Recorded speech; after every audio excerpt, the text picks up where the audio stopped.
श्री कृष्ण के जीवन से हम 20 चीजें क्या सीख सकते हैं? आइए हम इस वीडियो के माध्यम से जानते हैं। सच कहूं तो श्री कृष्णा का पूरा जीवन ही एक पाठ है।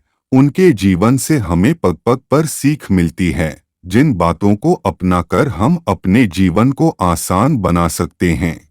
कान्हा की मुस्कान और मीठे बोल हमें सिखाते हैं कि जीवन की सारी समस्याओं का निदान मीठी वाणी और मुस्कान से किए जा सकते हैं।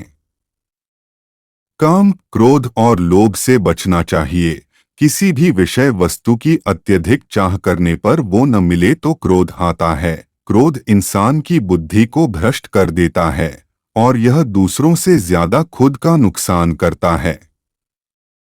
उस समय वह कोई भी उचित निर्णय नहीं कर सकता। यदि वो कामना पूरी हो जाए तो इंसान में लोभ पैदा हो जाता है, जो उसके पतन का कारण बनता है। कर्म करने चाहिए। जीवन में कर्म अवश्य करते रहना चाहिए, चाहे जैसी भी परिस्थिति आए उसका सामना करना और उसके अनुसार काम करना चाहिए, जो हमें विपरीत परिस्थितियों से भी बाहर लाने में मदद करती हैं। धैर्य कभी नहीं छोड़ना चाहिए, जो हमें उचित निर्णय लेने में मदद करता है। अपनी सामर्थ्य के अनुसार प्रयास जरूर करने चाहिए। इंसान का आत्मसम्मान रिश्तों से भी बड़ा होता है। रिश्तों का नाम देकर गलतियों पर पर्दा नहीं डालना चाहिए। कंस श्री कृष्णा के मामा थे। उन्होंने उसके अहंकार, अत्याचारों, गलतियों और मासूमों से किए गए दुर्व्यवहार की सजा दी। हम सीखते हैं कि न्याय सभी के साथ एक सा होना चाहिए, जिसमें कोई रिश्ता आड़े नहीं आना चाहिए। मित्रता सबसे बड़ा रिश्ता है, जिसे पूरे मन से निभाना चाहिए। दोस्ती में छल कभी नहीं करना चाहिए। मित्र, सखा चाहे वो गरीब हो, पुरुष हो या स्त्री, उनका हमेशा सम्मान करना चाहिए और समय पर मदद भी करना चाहिए। जैसे कृष्णा ने अपने मित्र सुदामा और द्रौपदी का साथ दिया था। खाना हमेशा प्रेम पूर्वक, सादा और पौष्टिक खाना चाहिए।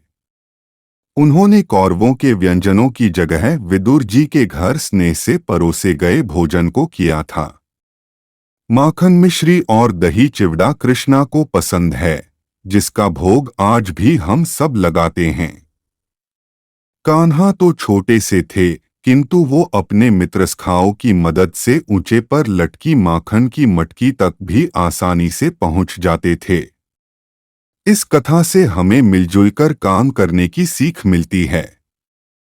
सच्चाई का साथ कभी नहीं छोड़ना चाहिए, जिसका उदाहरण महाभारत का युद्ध है। अपने कर्तव्यों से कभी पीछे नहीं हटना चाहिए। अपने कर्तव्यों का पालन करने के लिए ही वो अपने घर गोकुल से मथुरा आए थे। विपत्ति के समय आपसी मनमुटाव त्याग कर अपनों का साथ देना चाहिए। कृष्णा ने विपत्ति के समय गोवर्धन पर्वत को उठाकर पूरे गांव की रक्षा की थी।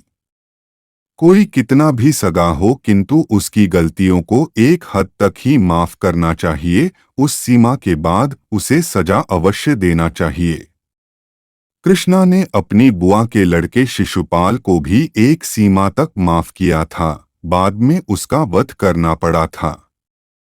समाज या लोगों की रक्षा के लिए अपने कदम पीछे करने पड़े तो उसमें कोई बुराई नहीं है। जरासंध से होने वाले युद्ध में ब्राह्मणों की रक्षा के लिए युद्ध स्थल से कृष्णा ने अपनी सेनाओं और खुद को पीछे कर लिया था, जिसके कारण उनको रणछोड़ नाम भी दिया गया था।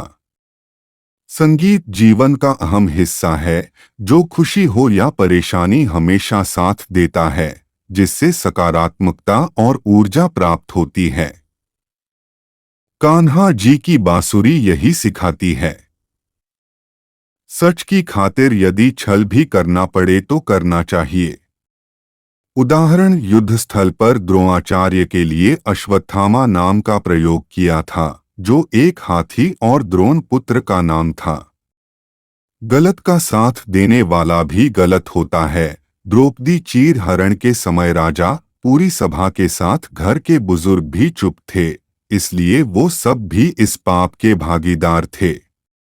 इसलिए हमें सीख मिलती है कि कभी भी किसी गलत का साथ नहीं देना चाहिए, फिर वो चाहे कितना भी ताकतवर, ओहदे वाला और संपन्न क्यों न हो। पृथ्वी के हर प्राणी और प्रकृति से प्रेम करना सिखाया है।